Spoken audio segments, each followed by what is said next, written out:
Hello friends, आज के math की वीडियो में, मैथ टेस्ट की वीडियो में ये कौन सी, तो ये 20वीं वीडियो है। ये 20वां टेस्ट सीरीज है एनटीपीसी एग्जाम के लिए। तो आइए देखते हैं इसमें पहला क्वेश्चन। हर बार की तरह आप चाहे तो कॉपी पेन लेके खुद से टेस्ट भी लगा सकते हैं और अपना स्कोर चेक कर सकते हैं। और ये सारे जितने भी क्वेश्चन मैं हमेशा उसे बोलते आ रही हूँ, जितने भी क्वेश्चन मैं देती हूँ टेस्ट सीरीज में, ये सारे एग्जाम में पूछे हुए क्वेश्चन है। तो पहला क्वेश्चन देखते हैं। कहता है कि 20 लीटर के मिश्रण में दूध और जल 5:3 के अनुपात में है।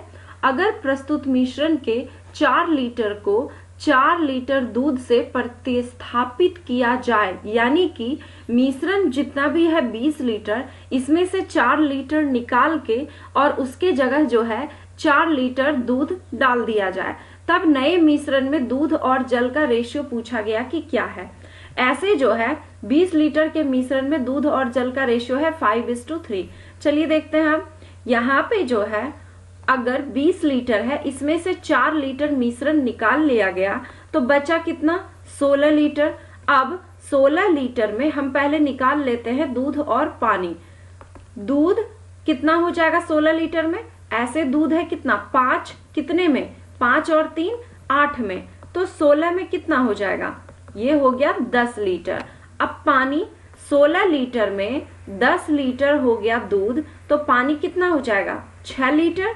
अब चलिए पूछा गया दूध और पानी का रेशियो, दूध और पानी का रेशियो, तो दूध कितना है 10 लीटर और कहता है कि 4 लीटर, जब ये 4 लीटर निकाला गया और 4 लीटर दूध इसके जगह पे रखा गया, तो इसमें दूध में हम 4 लीटर ऐड कर देंगे और पानी कितना है 6, तो इसका रेशियो कितना हो जाएगा, ये हो जाएगा 14 ऐड होने के बाद, और यहाँ पे हो जाएगा 6। इसे जब आप 2 से कट करेंगे तो कितना आ जाएगा, ये आ जाएगा 7 टाइम में और ये 3 टाइम में, तो 7:3 आ जाएगा इसका आंसर, ऑप्शन नंबर डी।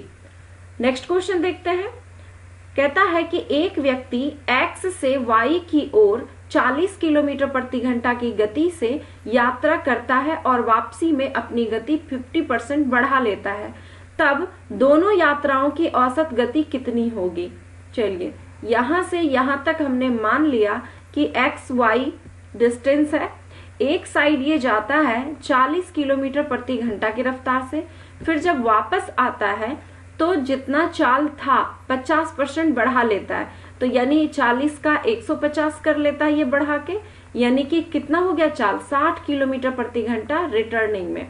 जाने में 40, आने में 60, 2 चाल दिया गया है आपका, सेम डिस्टेंस है, तो औसत चाल कितना निकलेगा, औसत चाल बराबर क्या होता है 2xy बटे x plus Y. X Y का मतलब ये मत मान लीजिएगा, ये चाल के लिए है, यानी 2 × 40 × 60 बाई 40 + 60 हो जाएगा, तो 2 × 40 + 60 बाई यहाँ पे 100 हो जाएगा।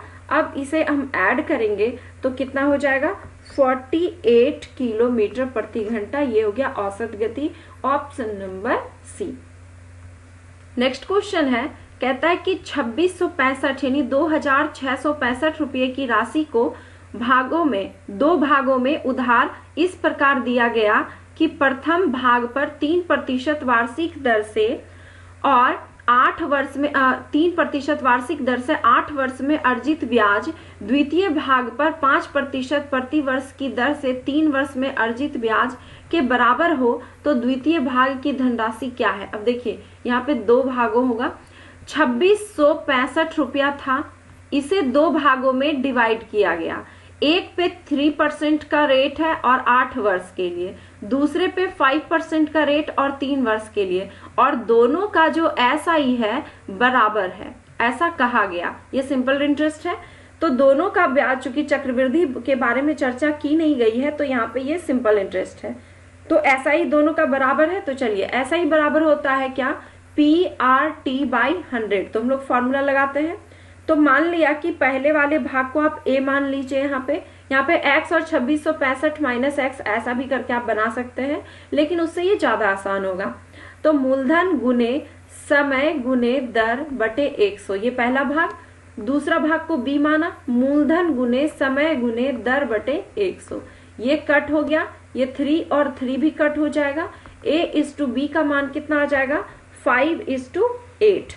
अब इसमें से कहा गया दूसरा वाला भाग, तो दूसरा वाला भाग कितना है 8, कितने में 8 और 5 13 में, तो फिर 2665 में कितना, 2665 में कितना, तो ये कितने बार में कटेगा 205 बार में। जब इसे गुना करेंगे तो 1640 रुपया आ जाएगा इसका आंसर। इसमें अगर ए का भाग भी पूछा जाता तो ऐसे ही निकालते, अंतर भी पूछा जाता तो भी हम ऐसे निकालते। अगर अंतर पूछ लिया रहता कि दोनों में अंतर कितने का, तो देखिए कैसे निकाल लेते आप। यहाँ पे दोनों में अंतर कितना, 3 का, कितने में 13 में, इसीलिए 2665 में कितना हो जाएगा।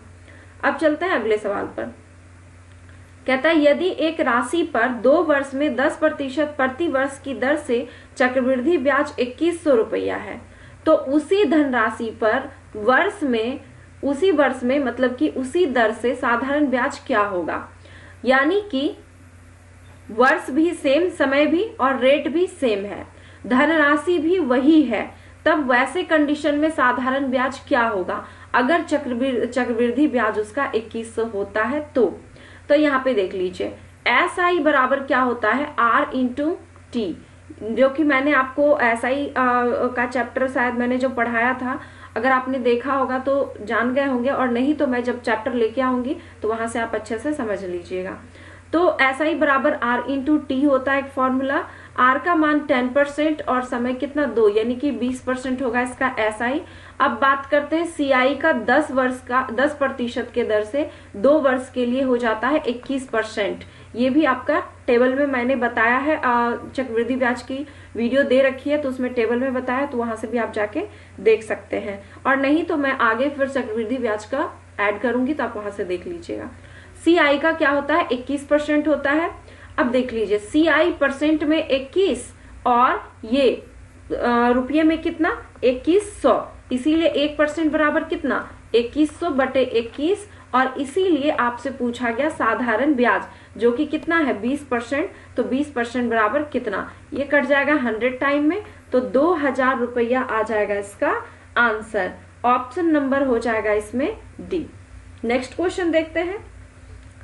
कहता है कि एक 200 मीटर व्यास वाले लॉन में 10 मीटर चौड़ा रास्ता है। रास्ते का क्षेत्रफल वर्ग मीटर में क्या है। यहाँ रास्ते हैं 2 बार हो गया है। तो एक 200 मीटर का व्यास वाला एक है, व्यास का मतलब क्या, कोई वृत्ताकार जगह है। अब यहाँ पे देख लीजिए ये जो वृत्त का व्यास है ना वो 200 है, तो त्रिज्या कितनी रही होगी 100, इसकी जस्ट आधी। अब इसी में एक रास्ता छोड़ा गया है कितने मीटर का, ये 10 मीटर का। तो जब छोटे वाले वृत्त की अगर हम बात करें, ये तो बड़े वाले वृत्त की बड़ी आर हमने कर दिया, छोटे वाले वृत्त की त्रिज्या का क्या हो जाएगा, ये 10 जो है इसमें माइनस हो जाएगा, तो 100 माइनस 10 यानी कि कितना हो गया 90। अब आपको इस रास्ते का क्षेत्रफल पता करना है, तो इसके लिए आप क्या करेंगे, इस बड़े वाले वृत्त में छोटे वाले वृत्त के क्षेत्रफल को माइनस करेंगे तो बच जाएगा क्या, रास्ते का क्षेत्रफल। तो चलिए निकालते हैं। रास्ते का क्षेत्रफल बराबर क्या हो जाएगा, बड़ा वृत्त का, तो पाई आर स्क्वायर माइनस पाई छोटी आर का स्क्वायर। अब पाई को कॉमन ले लेंगे, बड़ी आर स्क्वायर माइनस छोटी आर स्क्वायर।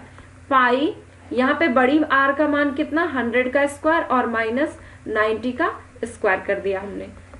यहाँ पे 100 का स्क्वायर करेंगे तो ये 40 हो जाएगा इस पे, और यहाँ पे 8100 हो जाएगा। जब हम इसे माइनस करेंगे तो ये कितना आ जाएगा, माइनस होने के बाद ये आ जाएगा 1900 पाई, इतना वर्ग सेंटीमीटर आ जाएगा इसका आंसर, ऑप्शन नंबर बी। अगला क्वेश्चन है, कहता है 16200 वर्ग मीटर क्षेत्रफल के एक वर्ग के विकर्ण की लंबाई क्या होगी। तो एक वर्ग दिया गया है, इसका क्षेत्रफल है 16200 वर्ग मीटर, इसका विकर्ण आपको निकालना है। तो इसे आप 2 मेथड से निकाल सकते हैं। चाहे तो आप पहले इसकी भुजा निकाल लीजिए और फिर विकर्ण का फॉर्मूला रख के निकाल लीजिए, तो आपको इसमें 2 स्टेप करने होंगे। दूसरा क्या, वर्ग का क्षेत्रफल बराबर फॉर्मूला होता है एक विकर्ण का होल स्क्वायर बटे 2। तो क्षेत्रफल कितना 16200 दिया गया है, विकर्ण को आप यूं ही रहने दीजिए या फिर x मान लीजिए, तो x का स्क्वायर बटे 2। X square equal to cross में जब मल्टीप्लाई होगा तो कितना हो जाएगा, ये 4 हो जाएगा। 324 और 0 0। अब x का स्क्वायर इस साइड जब करेंगे तो क्या हो जाएगा, रूट हो जाएगा। अब ये किसका स्क्वायर है, तो 180 का ये स्क्वायर है, यानी कि 180 मीटर ये हो गया विकर्ण की लंबाई, जो कि ऑप्शन नंबर ए में दिया गया है। अगला क्वेश्चन देख लेते हैं। कहता है किसी कक्षा में 48 छात्रों का औसत अंक जो है 45 है।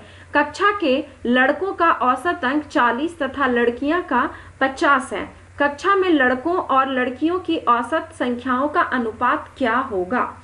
अब देखिए यहाँ पे बॉयज के औसत अंक दिए गए हैं कितना, 40, और गर्ल्स की कितनी दी गई है, 50। तो यहाँ पे 50 लिख दिया हमने। और दोनों टोटल छात्र का औसत कितना दिया गया है, 48 छात्र हैं, जिसमें सबका औसत अंक 45 है। तो ये हमें एलिगेशन मेथड से निकाल लेंगे। सबसे पहले इसका रेशियो, तो ये 5 आ जाता है, इधर से माइनस आके 5 कट होके 1:1। 1:1 आने का मतलब है कि दोनों की संख्या इक्वल है, और दोनों की संख्या जब इक्वल है ना, तो आप चाहे लड़कों और लड़कियों की संख्या निकाल के भी रेशियो निकालेंगे तो भी 1:1 ही आएगा रेशियो। तो ऑप्शन नंबर सी हो जाएगा इसका आंसर। अगला क्वेश्चन देखते हैं। कहता है ए और बी एक साथ मिलकर एक काम को 30 दिनों में पूरा कर सकता है। उन्होंने एक साथ 20 दिनों तक काम किया एवं उसके बाद बी ने छोड़ दिया। कहता है ए ने शेष बचे हुए काम को 20 दिनों में पूरा किया, तो ए अकेले उस काम को कितने दिनों में कर सकता है। अब देख लीजिए, ए प्लस बी किसी काम को 30 दिनों में पूरा कर सकते हैं, ऐसी उनकी कैपेसिटी है दोनों की। और कहता लेकिन 20 दिनों तक काम किया उसके बाद छोड़ दिया, तो 20 दिनों का काम पहले आप निकाल लीजिए। 20 दिनों का काम कितना हो जाएगा, 20/30, यानी कि 2/3 काम इन दोनों ने मिलकर पूरा कर दिया। शेष कितने काम बच गए, तो 3 में से 2 गया 1, यानी 1/3 काम शेष बचे हुए हैं। अब इस शेष काम को ए ने किया, 1/3 काम को ए ने 20 दिन में किया, तो ए कितने दिन में कर सकता है इस काम को, 20 × 3 कितना हो जाएगा, 60, यानी ए अगर अकेला इस काम को करे तो 60 दिनों में कर सकता है। तो आंसर हो जाएगा इसका ऑप्शन नंबर सी। अगर इसमें ये पूछ लिया गया रहता कि बी कितने दिनों में करेगा, तो ए और बी 30 दिन में और ए कर रहा है 60 दिन में, तो बी का कैसे निकालते हैं हम, 30 × 60 और बटे 60 - 30, इस तरीके से निकाल लेते हैं हम। तो यहाँ भी 30 आ जाता ना, तो 30 और 30 ये दोनों कट जाता, तो इसका भी 60 दिन ही आंसर आ जाता। नेक्स्ट क्वेश्चन देखते हैं। कहता है यदि 5 आदमी 4 दिनों में 540 रुपया कमाते हैं तो 7 आदमियों की 6 दिन की कमाई कितनी है। ये बनेगा MDH/W के फॉर्मूले से। हमने बताया था आपको सारे को छोड़कर सिर्फ वर्क को आपको नीचे रखना है। तो वर्क में क्या क्या आता है, किसी दीवार को बनाना, चाहे मतलब कि प्रिंट करना किसी कॉपी में कि आज इतने पन्ने में प्रिंट किया, या फिर खुदाई करना, या फिर पैसे कमाना, ये सारे के सारे वर्क में आते हैं। तो 5 आदमी 4 दिनों में 540 रुपया कमाते हैं, तो 7 आदमी 6 दिनों में कितने रुपए कमाएंगे। तो यहाँ से कट कर दीजिए आप, देखिए 5 और गुने 4 कितना हो जाएगा, 20 हो जाएगा। 20 से आप डायरेक्टली इसे कट कर दें तो कितने बार में ये कट जाएगा, 27 टाइम में ये कंप्लीटली कट जाएगा। अब क्रॉस में मल्टीप्लाई कर दीजिए तो x का मान 1134 रुपया आ जाएगा इसका answer, option number B. Next question देखते हैं। कहता है भूमि पर एक बिंदु से एक मीनार की चोटी का उन्नयन कोण 30 डिग्री है। मीनार की ओर 30 मीटर चलने के बाद मीनार की चोटी का उन्नयन कोण 60 डिग्री हो जाता है। तो मीनार की ऊंचाई क्या है। चलिए, ये है एक मीनार और यहाँ पे कोई बिंदु दिया गया है, ये जो है 30 डिग्री दिया गया है। अब कहता है यहाँ पे आप मान लीजिए ये A, B और ये C है। अब यहाँ से कुछ दूरी पर चला गया 30 मीटर मीनार की ओर, ये चूंकि मीनार है h मीटर की ऊंचाई की, ये 30 मीटर चला, तब इसका उन्नयन कोण कितना हो गया, ये 60 डिग्री हो गया। अब कहता है कि यहाँ पे निकालना है आपको मीनार की ऊंचाई, यहाँ से यहाँ तक की दूरी को आप x मीटर मान लीजिए। अब चलिए बनाते हैं, और यहाँ A, B, C और इसे मान लेते हैं हम D। तो सबसे पहले चलते हैं त्रिभुज A, B और D, इस वाले त्रिभुज में 60 डिग्री वाले में। तो 10 60 डिग्री इक्वल टू कितना हो जाएगा, AB/BD। ये ए बी और बटे बी डी यहां तक। तो 60 डिग्री का मान कितना होता है √3 और बराबर ए बी का मान h हमने माना है, बी डी को x माना है। तो चूंकि आपको मीनार की ऊंचाई निकालनी है तो x इक्वल टू क्या लिख सकते हैं हम h बटे √3। x का मान हमने लिख लिया। अब चलते हैं त्रिभुज ए बी और सी बड़े वाले त्रिभुज में। tan 30 डिग्री मान है, यहाँ पे भी ए बी और बटे बी सी हो जाएगा। 1/√3 होता है tan 30 का मान, ए बी का मान h ही है और बी सी का मान कितना हो जाएगा x + 30 मीटर। अब यहां से क्रॉस में मल्टीप्लाई कर सकते हैं तो x + 30 = h√3।